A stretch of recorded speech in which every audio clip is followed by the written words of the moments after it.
नमस्कार मित्रांनो, मी आज तुमच्यासाठी नवीन सब्जेक्ट घेऊन आलेलो आहे. डेन्सिटी म्हणजे काय? जर तुम्ही ह्या चॅनलवरती नवीन असेल तर तुम्ही माझ्या व्हिडिओला लाईक, कमेंट आणि सबस्क्राईब करायला विसरू नका. म्हणजे तुम्हाला नवीन नवीन व्हिडिओ केमिस्ट्री रिलेटेड नवीन नवीन इन्फॉर्मेशन भेटून जाईल. तर चला पाहू की आजचा जो सब्जेक्ट आहे डेन्सिटी म्हणजे काय, डेन्सिटीचा यूज कसा केला जातो, डेन्सिटीचा फॉर्म्युला काय असतो, हे सगळं मी तुम्हाला एकदम सोप्या भाषेमध्ये आज सांगणार आहे. त्याच पद्धतीनं वॉटरची डेन्सिटी काय असते, ऑइलची डेन्सिटी काय असते किंवा हनीची डेन्सिटी काय असते, डेन्सिटी म्हणजे काय, हे एकदम सोप्या भाषेमध्ये मी तुम्हाला सांगणार आहे. तर तुम्ही व्हिडिओ लास्टपर्यंत बघा, म्हणजे तुम्हाला समजून जाईल की डेन्सिटी म्हणजे काय. तर प्रथमतः बघूया डेन्सिटीची डेफिनेशन काय असते. अ substance mass per unit of volume. म्हणजे प्रत्येक गोष्टीचं जे मास असतं त्याला डिवायडेड बाय जर व्हॉल्यूम केलं तर आपली ती डेन्सिटी निघते. तर फॉर्म्युला सांगायचं झालं तर काय आहे की density is equal to mass divided by volume.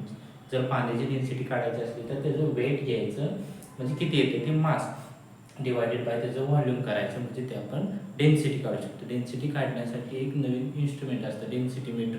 त्यानुसार डेन्सिटी काढू शकतो आपण कोणत्याही सोल्युशनची किंवा सॅम्पलची. आता फार्मास्युटिकल्समध्ये जर जायचं म्हटलं तर प्रत्येक सॅम्पलची आपल्याला डेन्सिटी काढणं खूप गरजेचं असतं.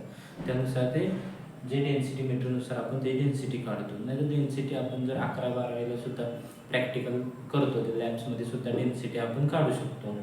मग त्याच पद्धतीनं आपण वॉटरची डेन्सिटी किती येते ते सांगू शकतो. वॉटर डेन्सिटी किती असते, 997 kg/m³. तर कोणते कोणते फॅक्टर ॲफेक्ट करतात डेन्सिटीसाठी हे सुद्धा खूप महत्त्वाचं आहे. जर त्यासाठी टेम्परेचर खूप इम्पॅक्ट करतं. जर आपण थंड पाणी घेतलं तर नॉर्मल पाण्याची डेन्सिटी 997 kg/m³ आहे. त्याचप्रमाणे जर ते पाणी जर आपण गरम केलं तर त्याची डेन्सिटी कमी होते. डेन्सिटी म्हणजे काय, ते जडपणा आणि हलकापणा. जर आपण थंड पाणी असलं तर ते जड लागतं, बरोबर. जर एकदमच त्याला कुलिंगला टाकलं, जर बर्फ घेतला तर आपण पाहतो की तो बर्फ किती जड असतो. त्याच पद्धतीनं जर आपण ते टेम्परेचरनं उकळलं 60-70 डिग्रीला पाणी जर उकळलं तर ते उकळलं जे पाणी आहे त्याची डेन्सिटी कमी असते, बरोबर.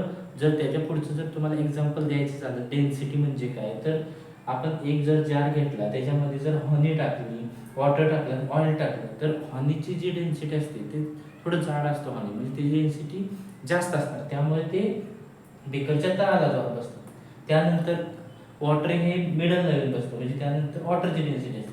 आणि कधी पण पहा की आपण पाण्यामध्ये जर ऑइल मिक्स केलं तर ते ऑइल आपल्या वरच्या बाजूला येतं, म्हणजे ऑइलची डेन्सिटी कमी असते.